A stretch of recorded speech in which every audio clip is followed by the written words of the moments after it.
Bonjour, chers maîtres, chers collègues, permettez-moi de vous présenter le cas radioclinique du jour. Il s'agissait d'un patient âgé de 72 ans, sans antécédents pathologiques connus, admis aux urgences pour trouble de conscience d'installation brutale, chez qui l'examen retrouve une tension artérielle à 190/111 mm de mercure. Une TDM cérébrale a été indiquée dans ce sens. Je vous présente son scanner cérébral, fenêtre parenchymateuse en coupe axiale sans injection de produits de contraste.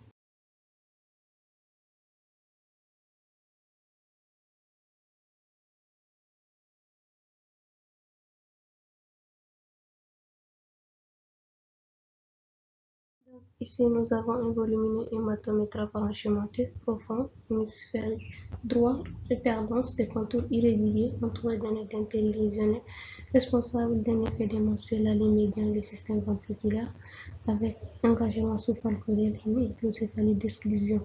S'y associe aussi une hémorragie intraventriculaire visible au niveau des deux coins ventriculaires des ventricules latéraux. Et sur la coupe qui passe par la fosse cérébrale postérieure, on voit l'hémorragie au niveau du quatrième ventricule qui est élargi et aussi une hyperdensité spontanée des espaces sous-arachnoïdes en rapport avec une hémorragie méningée. Au total, nous avons un volumineux hématome intraparenchymateux profond, hémisphérique droit, responsable d'un effet de masse sur les ventricules latéraux et la ligne médiane avec engagement sous-falcoriel associé à une hémorragie tétraventriculaire, hémorragie sous-arachnoïdienne, classée grade 4 de la classification de Fischer. Les accidents vasculaires cérébraux hémorragiques représentent 10 à 15% de l'ensemble des AVC. Ils correspondent à une extravasation du sang dans le parenchyme cérébral en dehors de tout traumatisme par rupture d'une structure vasculaire cérébrale.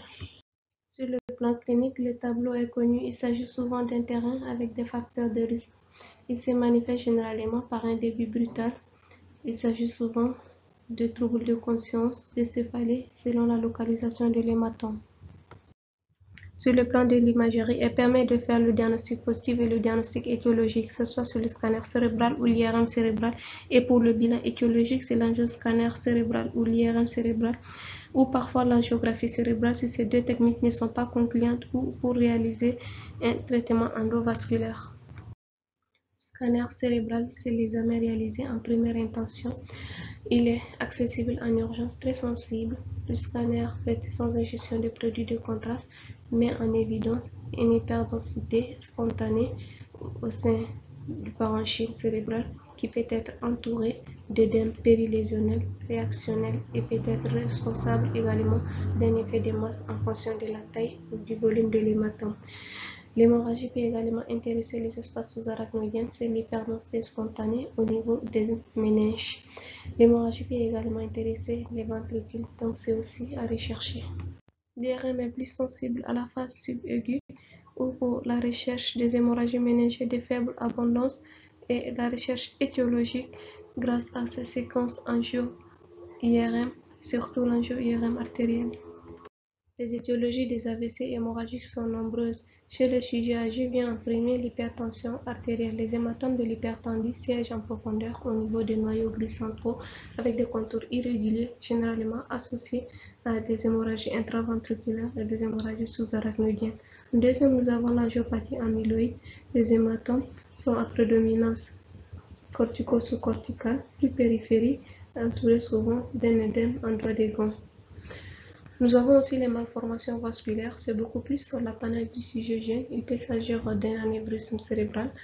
Ce sont des hématomes qui viennent au contact des artères du polygone de Willis. Ou encore les cavernomes, ce sont des hématomes ronds, bien limités, sans hémorragie intraventriculaire ou hémorragie méningée. Encore les malformations artério-veineuses. D'autres causes sont possibles, notamment des tumeurs hémorragiques qui sont rares. Souvent, on peut avoir une prise de contraste de la paroi ou un nodule tumoral. Les AVC ischémiques avec un farcissement hémorragique secondaire, les thrombophlébite cérébrales qui peuvent aussi se manifester par des hématomes et les coagulopathies. Les signes radiologiques qui suggèrent une gravité sont la localisation. Un hématome de tronc cérébral sera plus grave qu'un hématome substentoriel. La densité, lorsqu'elle est hétérogène, elle témoigne un enseignement itératif. Le volume de l'hématome, l'œdème périlésionnel qui peut rapidement dépasser le volume de l'hématome d'origine, entraîner un effet de masse et une hypertension intracrânienne. L'hémorragie intraventriculaire qui est fréquente et sa survenue constitue un important facteur indépendant de mauvais pronostic. Il peut rapidement entraîner une hydrocéphalie obstructive potentiellement mortelle. Nous avons aussi les hémorragies actives qu'on appelle le spot sign. Après injection de produits de contraste, on observe des petits spots qui s'allument au sein de l'hématome. Plus ils sont nombreux, plus l'hémorragie risque de grossir. Le traitement se fait en milieu hospitalisé. Les chiffres de la tension artérielle doivent être maintenus assez bas afin d'éviter l'aggravation de l'hémorragie. Tout traitement anticoagulant doit être arrêté voire antagonisé par l'administration d'antidotes.